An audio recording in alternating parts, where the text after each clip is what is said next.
Salam, perkenalkan nama saya Jeli Ricardo Manik dengan NIM 2235253 dari jurusan Sistem Informasi Universitas Metodis Indonesia. Di video ini saya akan menjelaskan dan memperhatikan dari tugas-tugas yang saya buat. Kita masuk ke tugas yang pertama.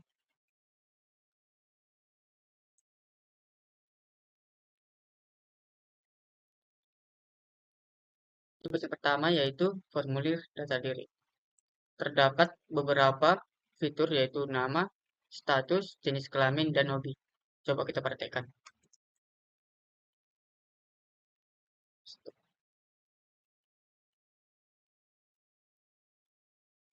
Setelah kita isi promnya, coba kita simpan.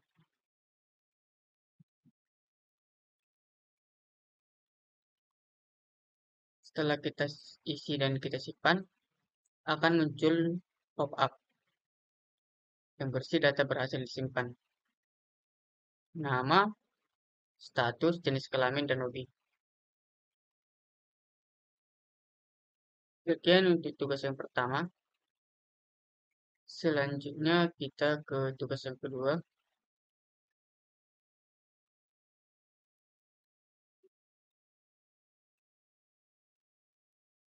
Demikian tampilan untuk tugas yang kedua, yaitu hitung nilai akhir dan kode kupon.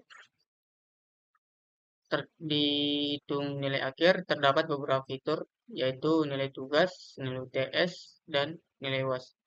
Serta ada dua tombol, yaitu hitung dan reset. Coba kita praktekkan. Setelah kita isi, coba kita klik hitung. Nah, setelah kita klik hitung, akan menampilkan hasil perhitungan, yaitu dengan nilai akhir 89,70. Coba kita klik reset. Setelah kita klik reset, akan kembali seperti semula.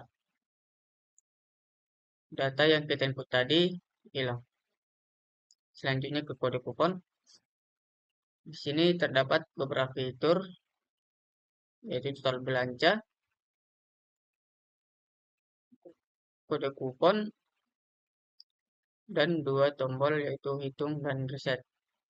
Selanjutnya di kode kupon terdapat ketentuan, yang dimana jika kita menggunakan kode kupon NOV24 ini, akan dikenakan potongan sebesar 10%. Tapi jika kita menggunakan 2024, akan dikenakan potongan sebesar 5%.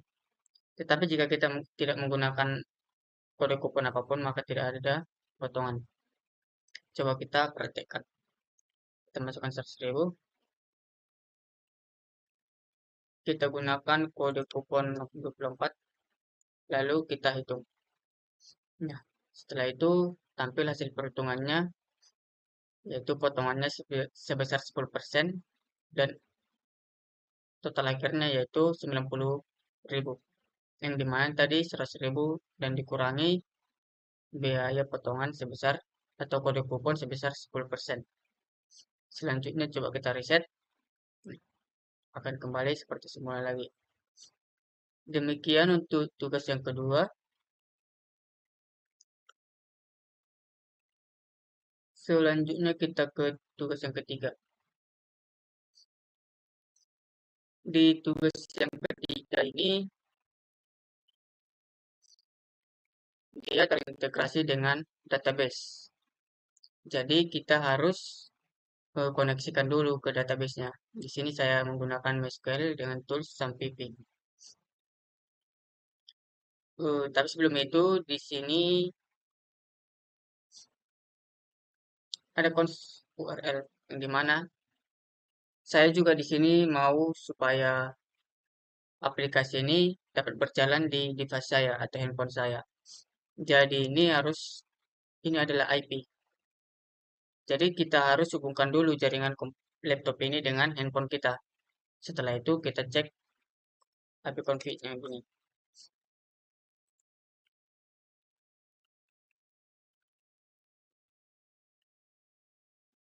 Nah, IP config-nya yaitu yang ini kita buat IPv4 address. Copy. kita masukkan ke sini. Tapi harus terhubung dulu dengan koneksi dengan handphone kita. Selanjutnya di perpus ini adalah nama folder. Lalu API ini adalah API.php ini adalah nama file koneksinya. Ini.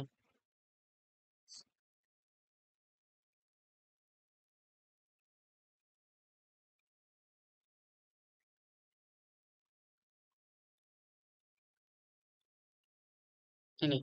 Nama foldernya dbpurpose dan di dalam folder dbpurpose ada api.php. Jadi di dalam api.php ini koneksinya saya buat beserta fitur-fitur lain. Coba kita coba kita buka sampai kita start.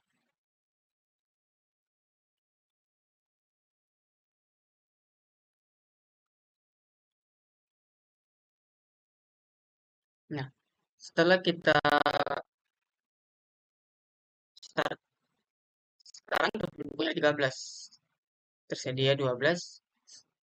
Total stoknya 84 dan habisnya 1.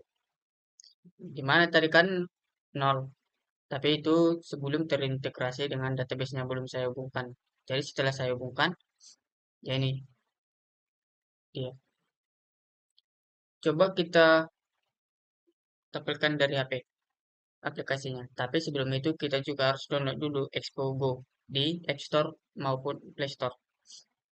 Setelah kita install, kita buka aplikasinya, lalu ada namanya scan QR code. Kita klik scan QR code, lalu kita sesuaikan sama ini, kita scan.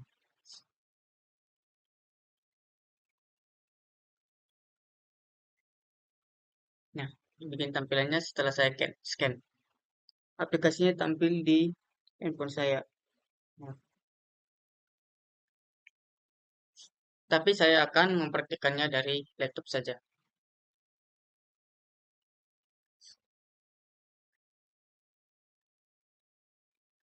Coba kita tambahkan data buku baru.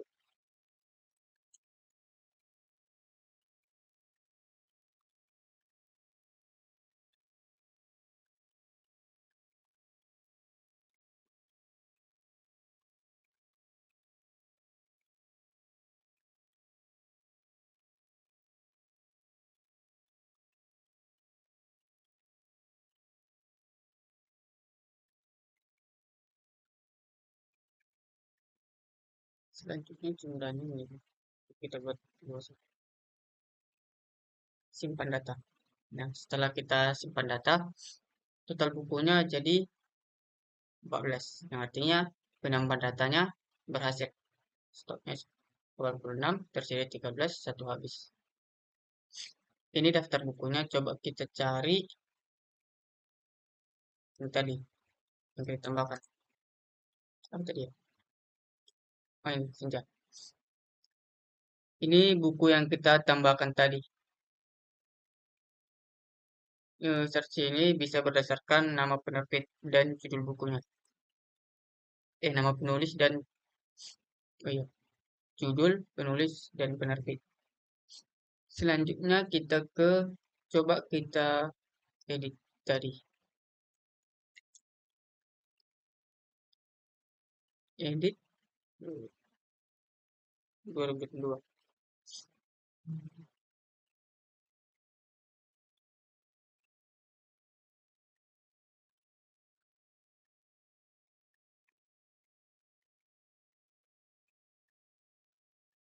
Nah, tahunnya berganti jadi 2002. Selanjutnya kita ke peminjaman. Buku tersedia 13, sedang dipinjam 2, total riwayat peminjaman ada 4.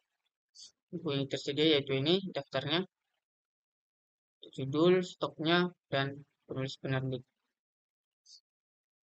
Coba kita pinjam buku yang kita buat tadi. Nah, ini. Coba. Setelah itu, setelah kita klik pinjam buku tadi, akan muncul pop-up pinjam buku yang berisi nama buku, penulis, dan stok tersedia. Coba kita pinjam. Nama peminjamnya,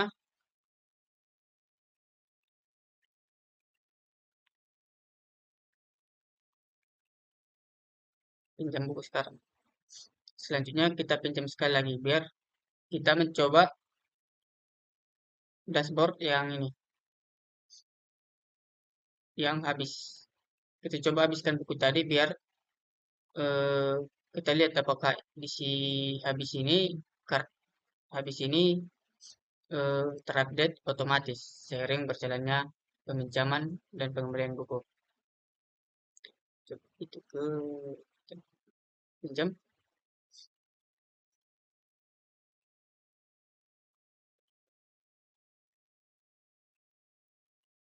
pinjam sekarang.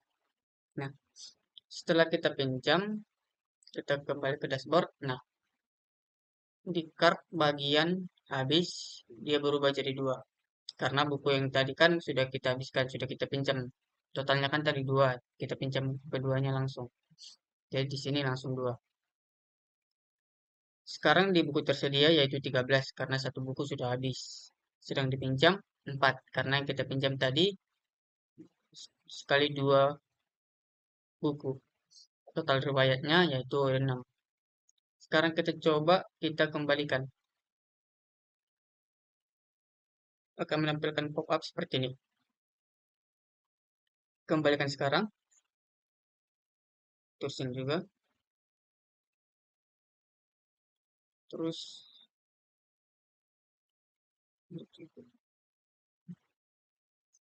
terusin juga. Sekarang yang dipinjam itu 0 karena sudah dikembalikan semuanya.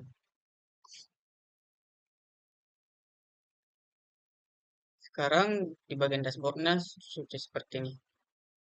Total bukunya 14, tersedia 14, stok totalnya 88, dan yang habis 0 karena sudah dikembalikan tadi. Demikian untuk aplikasi perpustakaan digital saya, yaitu tugas yang ketiga. Tugas yang keempat yaitu tugas kuis.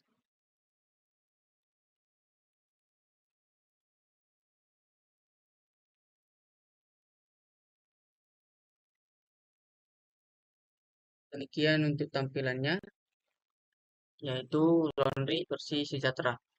Ini tampilan loginnya. Aplikasi Laundry versi ini sama seperti aplikasi perpustakaan tadi yang dimana terintegrasi dengan database. Dan saya juga mau supaya aplikasinya bisa dibuka dari handphone. Lalu kita di bagian supaya bisa terhubung dengan database, kita harus buat koneksinya terlebih dahulu. Dan koneksinya sudah saya buat di dalam file yang namanya api.php beserta fitur-fitur lain. Lalu ini tuh folder. Lalu ini tuh IP. Jadi kita hubungkan dulu jaringan laptop ini ke handphone kita supaya bisa terhubung ke handphone dan supaya bisa dibuka aplikasinya di handphone. Coba kita cek IP-nya.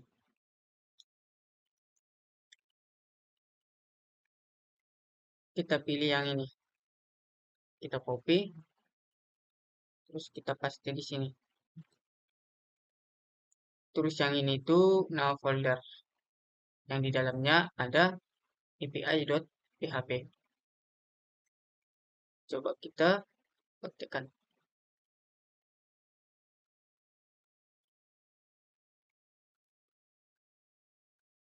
Kita masuk. Begini itu tampilannya. Bagian header ada admin laundry, lalu tanggal. Ini tanggalnya terupdate otomatis. Kalau dibuka besok aplikasinya maka tanggal 11. Terus di sini ada PDF, lalu ini logout. Terus di bagian dashboard ada card, yang dimana ada card total pendapatan, total transaksi, yang selesai, lalu proses, dan pelanggan. Lalu ada menu cepat, yang dimana pelanggan, transaksi, laporan, dan paket. Kalau kita klik pelanggan ini, maka akan pergi ke pelanggan, itu juga dengan transaksi, dan seterusnya. Selanjutnya transaksi transaksi terbaru di sini. Kalau ada transaksi terbaru, maka akan muncul di sini. Coba kita tambahkan pelanggan. Kalau kita klik tambah pelanggan, akan muncul seperti ini. Coba kita bikin.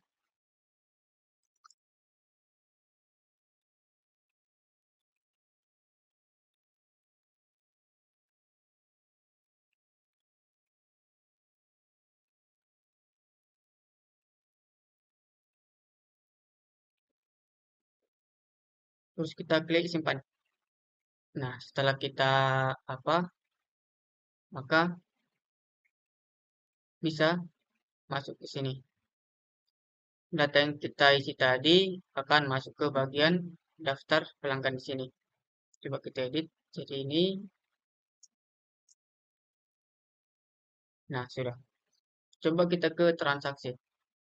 Oh, sebelumnya kita cari coba pelanggan. Coba kita cari.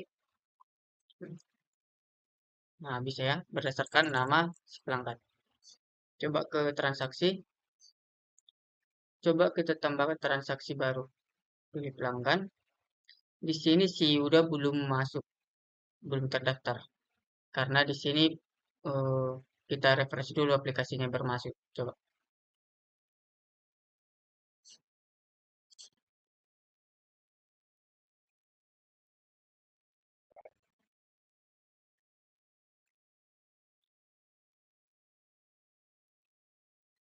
kita login ulang.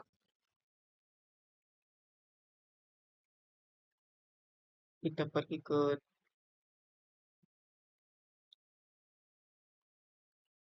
transaksi. Nah, coba kita tambahkan transaksi baru. Nah, sudah muncul ya Yuda di sini. Coba kita pilih Yuda. Terus pakai laundry-nya. Di sini cuci kering 7.000, cuci setrika 10.000, dan ekspres 15.000. Coba kita pilih cuci setrika. Ketika kita pilih cuci setrika, di bagian harga paket sini, dia harganya langsung otomatis ada. Dan kalau kita ganti dengan paket yang lain, maka otomatis berubah harganya. Di sini kita masukkan berat pakaiannya. Terus setelah kita masukkan beratnya di total biaya ini, dia langsung ada total biaya yang berapa. Setelah setelah itu coba kita simpan datanya. Nah, setelah kita tambahkan, di sini ada ID transaksinya. Lalu di sini proses. Dan setelah itu coba kita ke dashboard. Di sini juga harusnya ada, cuma karena belum kena reset aplikasinya, jadi dia 0. Nanti kalau udah kena reset aplikasinya, dia langsung ada kok. Coba kita selesaikan transaksi saja langsung. Nah, langsung selesai. Coba kita ke laporan. Nah, di sini total transaksinya ada 2 dan selesainya ada 2. Total pendapatannya sebesar 77.500. Di sini juga ada detail transaksinya. Bisa kita refresh. Lalu coba kita ke dashboard. Nah, total pendapatannya berubah, total transaksinya juga berubah, total selesainya juga 2. Pelanggannya ada 5, dan di transaksi terbaru ada 2 transaksi. Coba kita log out. Nah, berhasil. Cukup sekian penjelasan dari tugas saya. Jika ada salah kata, saya mohon maaf. Terima kasih.